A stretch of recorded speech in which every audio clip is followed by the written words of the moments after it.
Most people are not poor because they don't earn enough. They're poor because of a specific set of mistakes they make with the money they already have. Mistakes that are so common, so normalized, so deeply woven into how most people think about money that most people don't even recognize them as mistakes. I've made almost every single one of these mistakes myself. And I've watched other people make them, smart, hard-working, capable people, and stay stuck financially for years, sometimes decades, because nobody ever showed them clearly what they were doing wrong. Today I'm going to show you 8 money mistakes that keep people poor forever. What they are, why they're so dangerous, and exactly what to do instead. Some of these will be obvious, some will surprise you, and at least one of them, I guarantee, is something you're doing right now. Let's go. Mistake number 1, spending first and saving what's left. This is the most common money mistake on the planet, and it's so deeply embedded in how most people handle their finances that most people don't even realize there's another way to do it. Here's how it works. Money comes in, you pay your bills, you spend on your lifestyle, you buy the things you want, and then at the end of the month, if there's anything left, you save it or invest it, or do something responsible with it. The problem? There's almost never anything left because spending expands to fill available income. It happens automatically, unconsciously to almost everyone who manages money this way. The fix is brutally simple. Flip the order. The moment money comes in, before you pay anything, before you spend anything, you take a percentage and invest it automatically, non-negotiably, like it's a bill you owe to your future self. This is called paying yourself first, and it is the single most effective financial habit I know of because it removes the decision. You don't decide each month whether to invest. It's already happened, and you build your life around what's left. Even if you start with 5%, even if it's £50 a month, the habit is more important than the amount. Get the habit locked in. Increase the percentage over time. Mistake number 2. Treating debt like it's normal. Here's the thing about debt. Our entire culture treats it as normal. Car finance, credit cards, buy now, pay later, personal loans, student debt. It's everywhere. It's marketed aggressively. It's socially accepted. Most people carry multiple forms of debt simultaneously and don't even think twice about it. But here's what debt actually is in financial terms. It's future income that you've already spent. It's money you haven't earned yet that is already committed to paying for something you've already consumed. And every pound of high interest debt you carry is a pound that is actively working against your ability to build wealth, because the interest, compounding, relentless, automatic, is draining your resources every single month. I have a simple rule. High interest debt, anything above about 8%, is a financial emergency, not an inconvenience, an emergency. It gets treated with the same urgency you treat a leak in your roof or a broken boiler. It gets fixed immediately, aggressively, and before anything else. If you've got high interest debt right now, that is your number 1 financial priority, not investing, not saving beyond your emergency fund, clearing that debt, because the guaranteed return of paying off 20% credit card interest beats any investment return available to ordinary investors. Mistake number 3.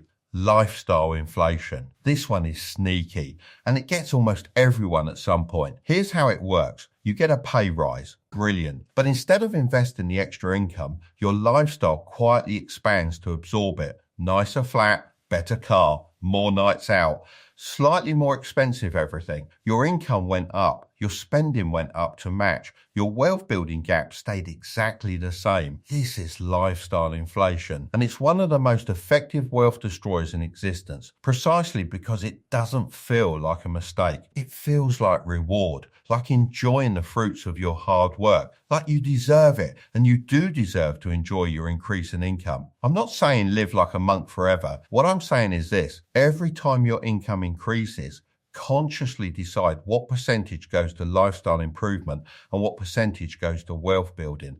Don't let it happen on autopilot. A good rule of thumb: when your income increases, give 50% of the increase to lifestyle and 50% to investing. You get to enjoy more. and your wealth building accelerates simultaneously. That conscious decision made every time income rises is the difference between people who earn well and build wealth and people who earn well and have nothing to show for it 20 years later. Mistake number 4, not having an emergency fund. This mistake is expensive in a way most people don't fully appreciate until it hits them. Here's what happens when you don't have an emergency fund and something goes wrong. Car breaks down. You put it on the credit card. Unexpected medical bill. Credit card. Boiler dies in February. Credit card. Job loss. Credit card until you find something new. Every one of these events, completely normal life events that happen to everyone eventually, pushes you deeper into expensive debt. And debt at high interest rates compounds against you, making the next emergency even harder to handle. An emergency fund breaks this cycle. 3 to 6 months of living expenses in accessible savings, not invested, just sitting there, acts as a financial buffer that means life's inevitable surprises don't become financial catastrophes. I know it feels frustrating to have money sitting in a savings account earning modest interest when you could be investing it. But the emergency fund isn't there to earn returns. It's there to prevent you from going backwards every time something unexpected happens. Build it first. Keep it separate from your regular accounts so it's not tempting to spend, and never dip into it for anything that isn't a genuine emergency. Mistake number 5, trying to time the market. This one costs people an extraordinary amount of money, and it's driven by a belief that feels completely rational but is statistically almost never correct. The belief is this: if I wait for the right moment to invest, if I wait until the market looks less risky, until prices pull back, until things feel more certain, I'll get better returns than if I just invest now. Here's the problem. Nobody can consistently identify the right moment. Not professional fund managers with billion-pound research budgets, not sophisticated algorithms, not the most experienced investors in the world. The data on this is overwhelming and consistent. Investors who try to time the market almost always underperform investors who simply invest consistently regardless of market conditions. Because the cost of missing even a small number of the market's best days, which tend to cluster around the worst days when everyone is most scared, is enormous. There's a famous statistic. If you miss just the 10 best days in the stock market over a 20-year period, 10 days out of roughly 5,000 trading days, your total return was cut roughly in half compared to someone who was invested the whole time. 10 days over 20 years, half your return. The lesson: don't try to time the market. Time in the market beats time in the market. Every time. Get invested, stay invested, keep contributing, and ignore the noise. Mistake number 6, taking financial advice from the wrong people. This one is subtle, but it matters enormously. Most people get their financial information from one of 3 sources: their social circle, friends, family, colleagues, social media, influencers, commentators, people with large followings, and the general financial media, newspapers, TV programs, news websites. Here's the problem with all 3 of these sources. Your social circle almost certainly has the same financial blind spots you do. They're in the same cultural context, with the same financial education gaps, making the same mistakes. Getting financial advice from people who are also struggling financially is not helpful. Social media financial advice ranges from genuinely useful to actively dangerous, and it's very difficult to tell which is which without already knowing what you're talking about. Plenty of people with large followings are promoting financial products they're being paid to promote, strategies they haven't actually tested, or ideas that sound exciting but don't withstand scrutiny. And the financial media is optimized for engagement, which means drama, urgency, and alarming headlines, not for helping you make calm, rational, long-term financial decisions. The fix: be very deliberate about who you take financial advice from. Look for people with a verifiable track record, people who are transparent about their own finances, people who recommend things they genuinely use. And when in doubt, read the primary sources.